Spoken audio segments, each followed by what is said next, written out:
Hey, my name's Josh, and today I'm going to be showing you how to upload and use custom fonts on your Super website. So to begin with, we're going to head into Super and into our website's design settings. From here, we'll click into typography, and I'm going to start by editing the primary font.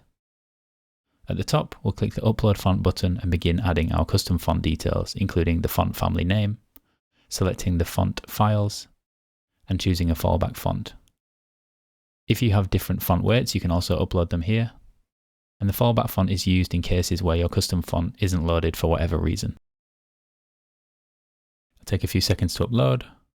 And now you can see that our custom font is appearing at the top. And by clicking it, we can apply it to our website. Looking good. We can also apply custom fonts to the secondary font, which is applied to paragraphs, lists, and other secondary typography items. This is a little bit overkill, so I'm going to select a more minimal font for our secondary style. Awesome. So as well as uploading custom fonts, you can also customize font sizes. So here I'm going to tweak the base size and increase the heading size just a bit to work with our custom font.